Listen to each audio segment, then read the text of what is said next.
if you had noticed carefully, there was a few problem in the last tutorial that we created. So here, when I first of all create a plane, and then I am just spawning an sofa, it's working just fine. um, Now what I'm trying to do, I'm just going to select a chair, but as you can see, when I select the chair, it creates a sofa on that place, and when I create another chair, it's rotated, right? That's what we are going to try to solve today. The very first thing that we are going to do today is to make the orientation of our furnitures correct, right? So as you saw in the demo, that some of the furnitures were rotated, and it looks really bizarre. So we're just going to fix that first, and this is going to be true for any kind of air application that you make, more or less. So when you are placing an object, sometimes what happens, the model itself is rotated, right? So when you drag and drop that model in your project, you'll see that a rotation is applied by default by Unity. So what we want to do is to make sure that the parent of this game object has a rotation of 0 0 0, right? So if this is not the case, what we can do is simply create a empty game object, and we need to also make sure that the game object is basically in the center of this object, and then I'm just going to call it chair.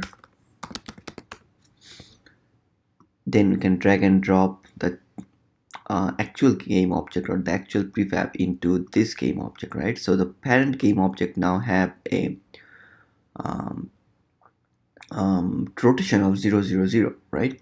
So this should work, and also we can make the position to 0 0 0, although it doesn't matter, but just to make it look a little bit good, right? So yeah, similarly we should do it for all the other prefabs, and this is going to be now our object. Now as you can see in this preview, the object is now completely on the ground, it's not rotated. Similarly for the table, the table was also rotated. So if you drag and drop the table in my screen, as you can see, the table has a rotation of -90 in x-axis.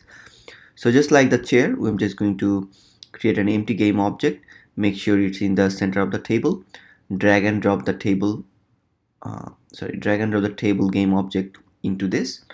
Make sure we change the name just for convenience, and then drag and drop that prefab into our project. So now we have um, two new game object, two new prefab. We can delete this, we don't need this anymore, and assign the new table and chair into our project.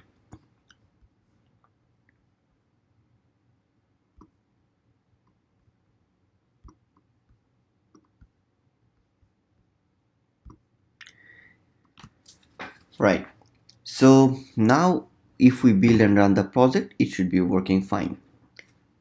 So whenever you are choosing a model, the moral of the story is to always pick the one which has a correct rotation, or make sure you correct the rotation before adding it to your AR project.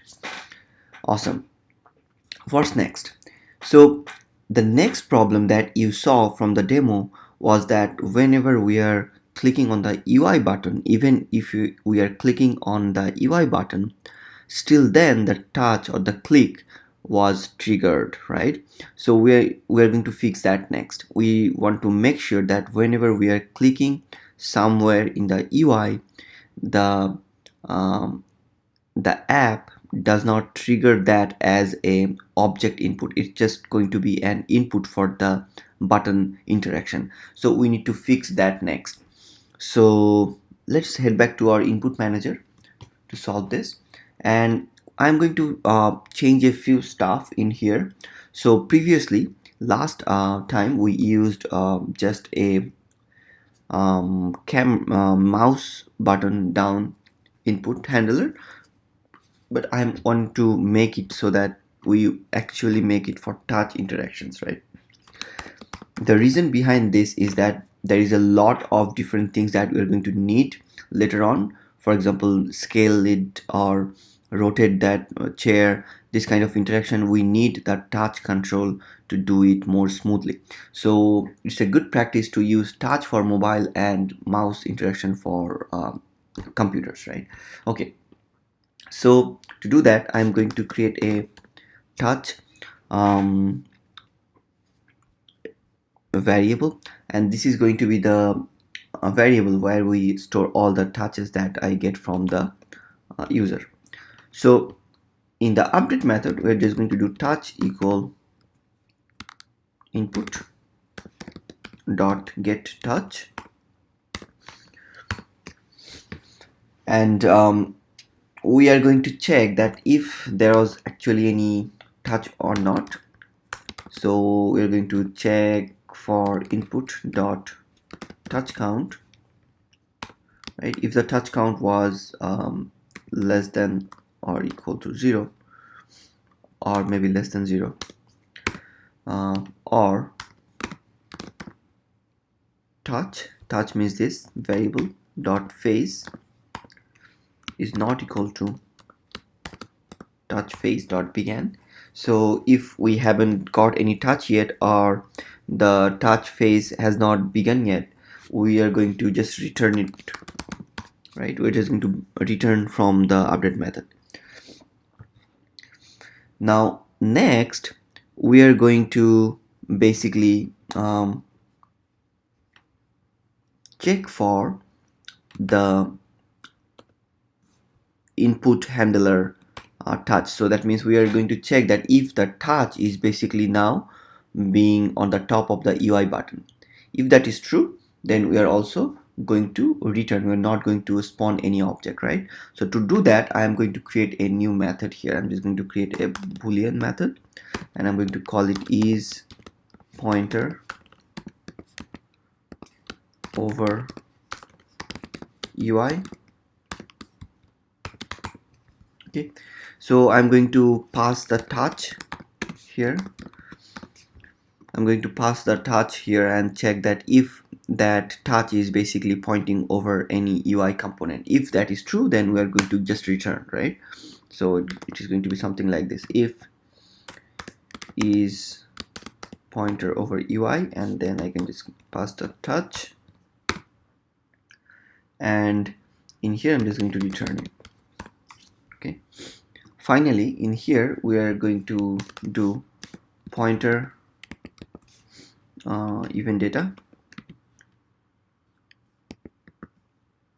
data equal new pointer event data,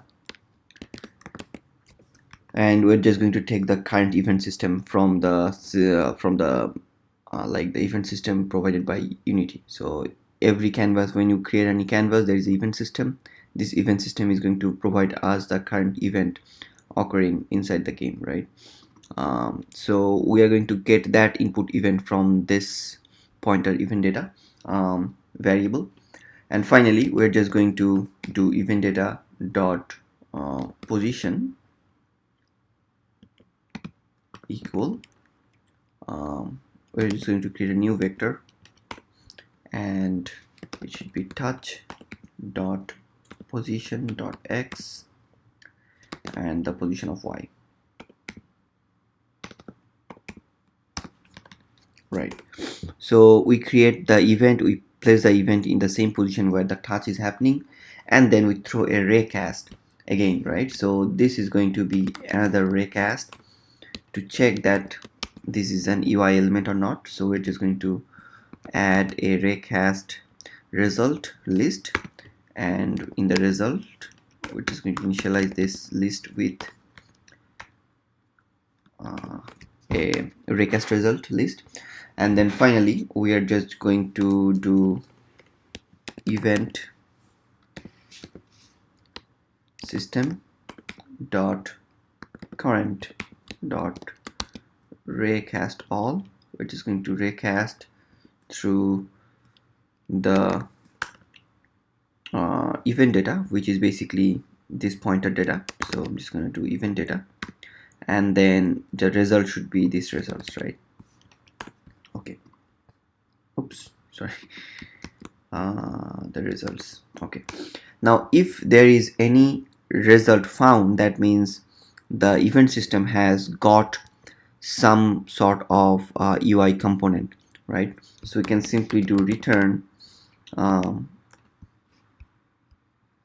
return results dot count length is bigger than 0, right? Save your project. Now the final part is going to be just deleting the mouse events that we created last time, and we are going to change the input.mouse position with touch.position, right? And I'm just gonna finally reformat my code. That's all about it. So now if you tap on your button, it's not going to click through the UI, right? So it's not going to trigger the trigger any of these events, right? So it's going to block the touch when you are clicking on top of an UI. And also we talked about the rotation this tutorial. So when you are importing any asset, make sure of the rotation. So that's all about it today, and in the next tutorial we'll see that how we can more efficiently handle our data inside this project. I'll see you in the next class.